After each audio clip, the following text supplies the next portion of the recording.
Fala, nação rubro-negra! Flalusquinho chegando na área e trazendo mais um corte com muitas notícias, informações e, claro, muitas análises sobre essa campanha do Flamengo na Copa Intercontinental. O Mengão, que venceu o jogo contra o time do Cruz Azul por 2-1 lá em Doha, agora vai para o seu segundo confronto contra o time do Pirâmides do Egito e valendo, logicamente, uma vaga na grande finalíssima da Copa Intercontinental contra o time do Luiz Henrique, o PSG. Vamos aqui acompanhar o que a imprensa esportiva está falando sobre essa campanha do Flamengo, né, que se iniciou no dia de ontem e agora vai para o próximo confronto no próximo sábado. Aproveita, se inscreve no canal se não for inscrito, aciona a notificação no sino e deixe seu like. Agora vem comigo, simbora pro vídeo. 10 participações em gols pelo Flamengo, olha só nessa temporada, impressionante o número do Arrascaeta, 43 já,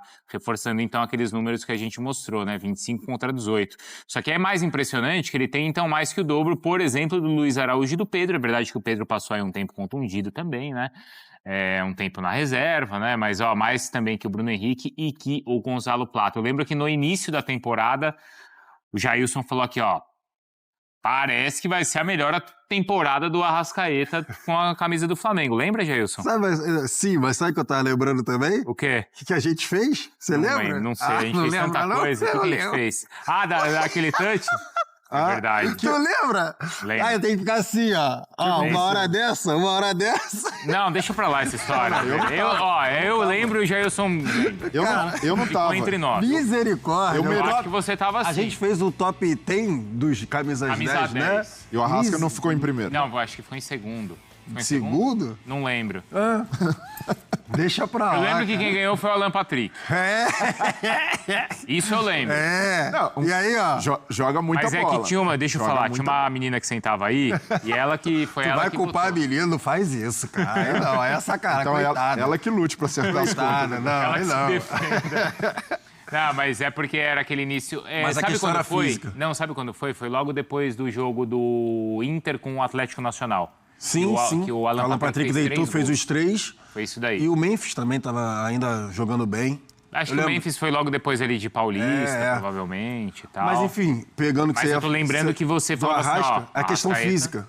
Era a questão física que a gente estava falando. Eu lembro bem que a questão física e tática. Física porque o staff ali do Flamengo falava o Felipe Luiz também falou isso na época, em o Arrascaeta estar preparado para jogar o ano todo, que isso era uma preocupação que já rolava também, porque o Arrascaeta sempre tinha alguma lesão que ele chegava aqui na reta final do ano, né?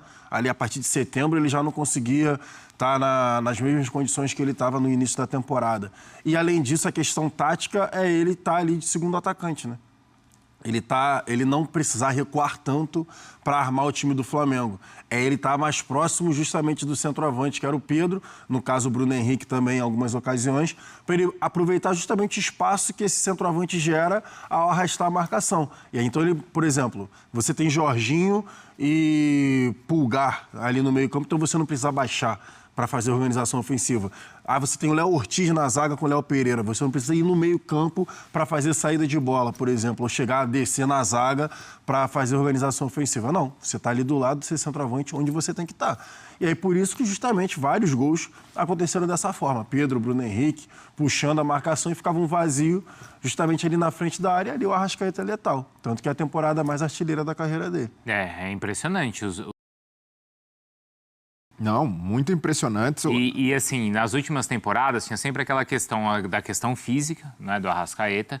E normalmente, claro que como o jogador vai ficando mais velho, normalmente isso vai se tornando um problema cada vez maior. E isso não atingiu o Arrascaeta nesse ano. Não, isso foi corrigido. A gente está vendo, aos 31 anos, a versão Prime do Arrascaeta. É, para mim, a melhor temporada dele pelo Flamengo. E muito protagonista, né? Porque sai o Gabigol, então ele assume de fato não só braçadeira de liderança, mas o cara ali que capitaneia essa geração. E é louco, né? Porque eu entendo que de idolatria ali é muito pessoal. O torcedor vai olhar e muita gente vai ter o Gabigol como o maior ídolo dessa geração, e justíssimo. Outros terão o Bruno Henrique, e até pela personalidade dos dois. Mas, para mim, o grande craque dessa geração, o cara que vai personificar essa geração mais vitoriosa do Flamengo é o Arrascaeta. Assim como a gente lembra do Flamengo do Zico, daqui 30, 40 anos vão lembrar do Flamengo do Arrascaeta, porque para mim é o cara mais diferente, o cara mais espetacular e está mostrando isso no seu auge físico e méritos, muitos méritos do departamento de futebol e da preparação física do Flamengo, que conseguiu fazer com que o Arrascaeta chegasse no final de temporada bem, na ponta dos cascos, e era difícil isso acontecer. Geralmente era o inverso, né? O Arrascaeta, a partir de setembro, ali até mesmo em agosto, já dava sinais de desgaste, tinha que poupar, segurar. Agora não, uma temporada muito constante dele, a temporada mais goleadora e uma temporada em que ele ficou cada vez mais perto do gol e fazendo até coisas que antes não fazia, então, porque não tinha capacidade física, pressionar na frente, por exemplo. Além de tudo, ele é o cara que decide o jogo. Totalmente. Porque ficava na imagem do Gabigol, porque era o cara, né, quem decidia o fez os jogo. gols decisivos e tudo mais. E era justo que fosse com o Gabigol. Como os outros eram valorizados, né? O próprio Everton Ribeiro, o Bruno Henrique, o Pedro, o Arrascaeta, o Felipe Luiz. Mas, Bruno, desculpa, Jorge. Fala. Ontem, por exemplo, no primeiro gol do Flamengo, essa pressão que o Arrascaeta faz na frente. A gente fala do meia que pisa na área, geralmente você pensa, com a bola, o cara pisando na área para finalizar. Ele pisou na área para pressionar. Antes, o Arrascaeta não fazia isso porque não tinha capacidade física e muitas vezes faltava esse comprometimento tático. Hoje, ele se entrega 100% ao jogo taticamente, recompõe, marca e faz o trabalho dele espetacular que sempre fez com a bola. Então, ele se tornou um jogador mais completo e aí é mérito também do Felipe Luiz, que tira o melhor do seu grande craque. Eu acho que antes o Arrascaeta ficava um pouco mais distante do gol. Também. Né? Seja qual for a formação, tá? 4-2-3-1, 4-3-3, enfim, ele era o cara que tinha que descer, ele tinha que baixar para fazer essa organização do time. Então ele ficava um pouco mais distante. Você estava falando de caráter decisivo, ele tinha um caráter decisivo, só que era o caráter decisivo, por exemplo, ou da assistência, que ainda sai ali nas estatísticas, ou o passe anterior à assistência, que aí não sai em lugar nenhum. E aí quem vai lembrar, mais ou menos, é o torcedor ou o cara lá que está analisando mesmo o time do Flamengo como um todo. Então, ele era o cara que fazia, por exemplo, a jogada no meio-campo, que ia dar um passe pro Bruno Henrique achar o Gabigol. Então, poucos iriam lembrar do que o Arrascaeta fez. Ou aquela que o Gabigol, lembra quando o Gabigol saía da área para levantar no segundo pau pro Bruno Henrique? Que o Bruno, exatamente. Então, esse tipo de jogada. Então, só que agora não. Esse 2025, essa versão Arrascaeta 2025 com o Felipe Luiz, é uma versão protegida. O Felipe Luiz, ele protege tecnicamente o principal jogador da equipe. Mas pela condição física, Jair, eu vejo que ele consegue se movimentar mais. Sim, ele tem mais mobilidade. Mas foi o que a gente estava falando anteriormente, a questão da preparação física desde o início do ano. O Felipe Luiz falou isso no estadual. Falou, eu quero o Arrascaeta para a temporada inteira. Então, para a temporada inteira, a gente tem que começar uma preparação. Agora, hoje é dia 12 de dezembro, 11, né? 11 de dezembro, você vê o Arrascaeta acabando de definir um jogo no Mundial, com 2 gols. Então, assim, e fisicamente bem, como o Breler estava falando, de pegar a bola, de driblar, de dar o tapa na frente, ganhar o cara na corrida. Ontem, teve uma hora que ele perde a bola, ele volta correndo para desarmar. Então, você vê o Arrascaeta mesmo na ponta dos cascos no momento de final de temporada já. E o lado bom ainda, e a boa notícia que o Senise trouxe pra gente hoje, é que o Pedro voltou a treinar, e a gente tem as imagens do treino de hoje, né? O treino que aconteceu lá no Catar, e aí 15 minutos foram abertos para a imprensa, e o Renato Senise conseguiu registrar a presença do Pedro jogando, então, ou participando da atividade normalmente com os outros jogadores. Então o Pedro teve aquele problema no braço, a gente está vendo que o braço já não está mais imobilizado. Depois, na tentativa também de aparecer, de estar presente na decisão da Libertadores, ele retoma os treinos, mas ele tem uma lesão muscular, não é, Breler? Sim. E agora ele está realizando as atividades ali normalmente para, de repente, pode aparecer nesses 2 últimos jogos da temporada. Não, e é isso, mais do que o Pedro, é ótimo ter o Pedro, uma opção de ataque ali, de definidor. Mas, para mim, o que é de se exaltar é o Flamengo. A essa altura da temporada, no Intercontinental, ter o elenco completo à disposição.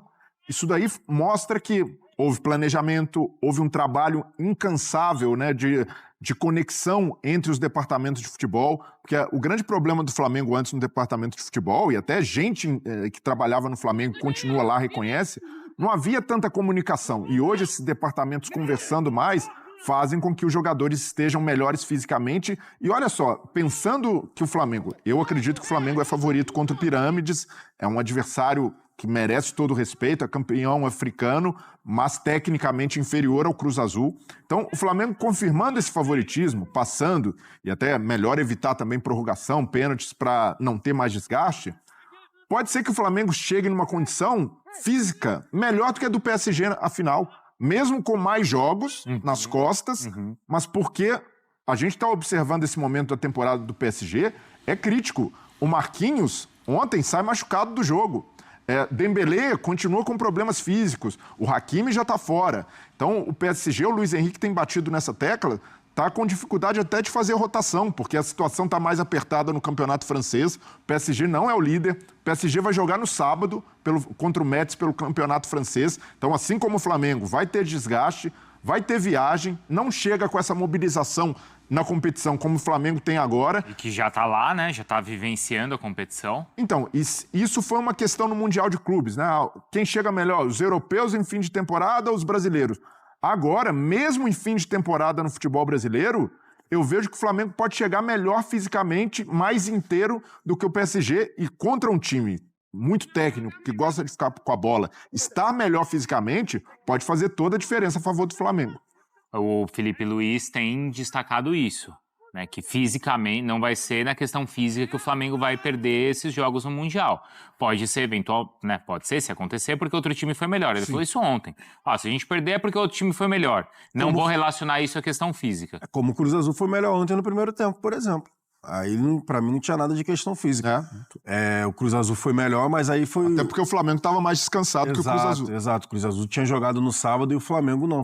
A gente falou desde a importância, né? Aquela importância da vitória contra o Ceará. Em casa, para justamente definir o Campeonato Brasileiro, pro Flamengo ter ali um tempo maior de descanso. Tudo bem, em relação ao número de jogos, não tem comparação. É o time que jogou mais, 20 e tantos jogos a mais do que o Cruz Azul mas fisicamente a equipe, acho que o Felipe Luiz durante o ano todo conseguiu dosar bem, né? Até a questão de prioridade que a gente falou até aqui, Libertadores e Brasileiro, que não teria por que ter ali a prioridade, e qual era a importância de ter um elenco grande. Era de ter um elenco maior, de ter um nível parelho ali, né, entre titular e reserva, para você justamente fazer esse controle de minutagem que o Abel Ferreira também fez, por exemplo, no Campeonato Paulista, e que seria de suma importância para o restante do ano. E aí tem mostrado como foi. O Senise agora sim está com a gente. E aí, Senise, duas questões que eu queria que você trouxesse para a gente do que você viu aí de perto. Senise resolveu o BO dos camelos lá, tá tudo... Pelo que eu tô vendo, não tem mais camelo aí, né? Foram dormir, né, Senise? Mas eu ia te perguntar... Tá tarde aqui pros camelos. Tem que respeitar ali, senão a Luísa Mel de lá fica brava. Aí, Senise, a questão da bola, que o Felipe Luiz falou, né, da adaptação, e também do público, porque ontem deve ter sido, acho que, o pior público do Flamengo na temporada, né? Não por culpa do Flamengo, claro, mas pela situação aí do campeonato. Foi até um pouco frustrante, viu? Porque existia, né, uma grande expectativa para a partida e realmente o estádio ontem muito vazio. Até antes de eu entrar no estádio, uma hora e meia antes de eu entrar no estádio, eu falei com seguranças e os seguranças estavam impressionados com a quantidade baixa de gente. Eles estavam esperando também muito mais gente. Mas é o que você falou, né? Não é culpa do Flamengo. Aliás, é culpa de muitas organizações aí envolvidas no futebol, né? É culpa da Conmebol, culpa da FIFA. Uma manda o jogo lá em Lima, 2 semanas depois a outra manda o jogo no Catar. Mas realmente foi meio frustrante e o Felipe Luiz acabou culpando um pouquinho isso também, falando que existia a possibilidade de os erros ali também ter sido por conta dos jogadores não estarem acostumados com o estádio tão vazio. Quanto bola e gramado, o próprio Felipe Luiz falou sobre isso também. Bola, eles estão treinando já, né, com essa bola do Mundial, é uma bola realmente diferente, todos os jogadores falaram sobre isso, o Felipe Luiz falou sobre isso, aliás, até o pessoal do Cruz Azul também falou que a bola realmente é diferente. O gramado do CT do Flamengo é diferente do gramado utilizado no estádio Ahmad Bin Ali. Então, enquanto a isso, não há nada que o Flamengo possa fazer, apenas tentar se acostumar com o fato de o gramado realmente fazer a bola, que já é mais rápida, rolar ainda mais rápido. Mas no centro de treinamento não há como treinar com esse gramado do estádio que o Flamengo jogou contra o Cruz Azul e que o estádio que o Flamengo vai jogar no sábado contra o Pirâmides. Ele elogiou o gramado, né? Elogiou, mas ele falou Sim, que né, foi no sentido de elogiar, claro. Ele até comparou com, acho que com os gramados do Corinthians, não foi? Foi. Senise que ele falou, né? Pelo que os jogadores falaram, é um gramado mais rápido e semelhante ao da Arena Corinthians. E é uma situação bizarra, porque a gente não está acostumado a jogar em gramado bom. No futebol brasileiro, a gente se acostuma com sarrafo baixo, com gramado lento, com grama que não favorece o jogo de time técnico. Se pensar bem, para o Flamengo, com o time que tem, é até melhor ter gramado bom. Só que leva tempo para se ajustar, porque aqui no futebol brasileiro, a maioria, e até no Maracanã, que vive, né, é difícil no Maracanã sempre ter bons gramados, é difícil para o Flamengo também ter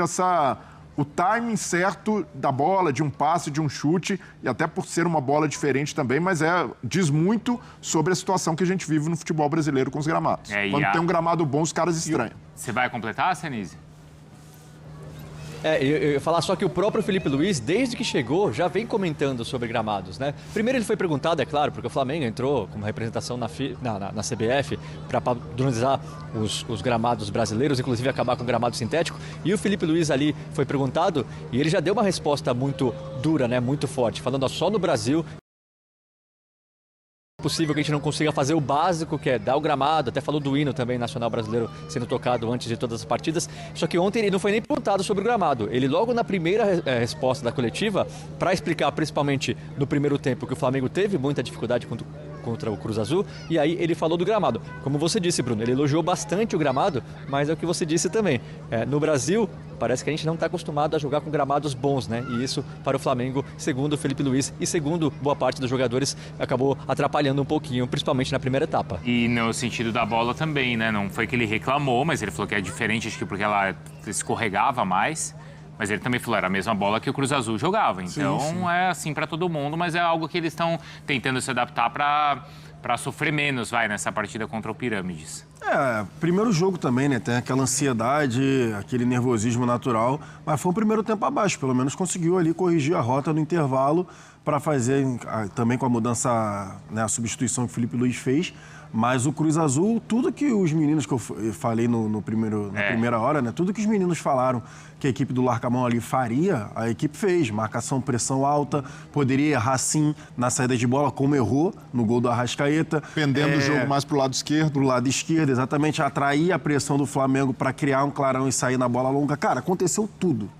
O Flamengo, de fato, meio que caiu ali na armadilha da equipe do Cruz Azul. Mas depois, porque assim, uma coisa básica que a gente viu na temporada toda do Flamengo, a linha de marcação, os zagueiros do Flamengo no meio-campo. Isso era uma situação que, por exemplo, a gente não estava conseguindo ver no primeiro tempo. O Flamengo sempre um passo mais atrás, com dificuldade ali de encurtar, né, o espaço entre as linhas de marcação, entre os setores, né? Defesa, meio-campo e ataque. E só no segundo tempo que a gente conseguiu ver depois o Léo Ortiz e o Léo Pereira um pouco mais avançado, e aí sim o Cruz Azul com dificuldade de sair. Tem aqueles números também do Cebolinha, porque a gente elogiava, então a gente vai colocar na tela o desempenho do jogador ontem e como ele tem sido importante nessa reta final da temporada e entrando sempre no segundo tempo, né? Então, olha só, na Libertadores e ontem, tá? A minutagem dele, olha só, ele foi o líder do time desde que ele entrou em campo, então, ó, em ações com a bola, isso na Libertadores. Em ações progressivas ontem, em dribles tentados na Libertadores e também em duelos ofensivos. Mas continua assim, deixa para o segundo tempo, Breiler, porque em determinado momento a gente até questionou a permanência dele no Flamengo. Sim. Não foi? Não, Pode ser negociado e tal. O próprio Cebolinha deixa em aberto, parece que ele quer ter mais minutos, ele quer ser mais protagonista, mas a condição física dele precisa ajudar para isso, né? No Flamengo, para mim, não é uma questão do Felipe Luiz não gostar ou preferir outro jogador, é mais de saber, ter a confiança de que o Cebolinha terá regularidade numa temporada inteira.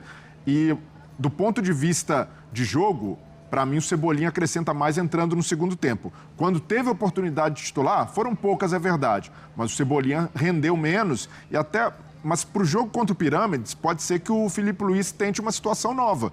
Porque o Pirâmides, ao contrário do Cruz Azul, não deve ficar tanto com a bola, não deve negociar tanto a bola com o Flamengo. Então vai ser um jogo em que o Flamengo tende a ser mais protagonista, tende a usar mais os lados do campo. E o Cebolinha tá com mais confiança para 1 contra 1 e até para cortar para o meio para bater do que o Samuel Lino. Então, para mim, pode ser uma opção circunstancial. Mas ainda assim não vejo como uma grande questão para o Flamengo. O Cebolinha para segundo tempo funciona muito bem e muda o jogo como mudou ontem. Ô Senise, obrigado, viu? E só para entender, existe a expectativa de um ambiente diferente, até por conta do time aí do Egito, né? Mais próximo, claro, que o Cruz Azul, né? Tem mais para esse jogo do final de semana? Existe a expectativa, sim, de ter mais gente. O Egito não é só um país próximo, como a comunidade egípcia aqui no Catar é muito grande. 300 mil egípcios vivem aqui no Catar, uma população de 3 milhões de pessoas. Então a gente está falando de quase 10%. Inclusive eu estou fazendo matéria para o Sport Center da noite sobre isso. Então existem muitos egípcios vivendo aqui e tem também a Copa Árabe acontecendo, que o Egito também participou da Copa Árabe. Então a expectativa, sim, é que por parte do Pirâmides exista mais torcedores em relação ao Cruz Azul e que também cheguem alguns flamenguistas, né? Muitos têm falado, os flamenguistas que eu tenho encontrado aqui, que têm amigos, familiares que esperavam o primeiro jogo acontecer para saber se passariam. Existe uma expectativa, uma confiança maior, né, para essa partida contra o Pirâmides. Então existe sim a expectativa de que cheguem mais torcedores do Flamengo já para acompanhar essa partida contra o Pirâmides e ficar até a provável, possível final contra o PSG. Então tá aí, meus amigos, o Flamengo que tem aí pela frente o próximo desafio, o jogo, né, contra o time do Pirâmides do Egito.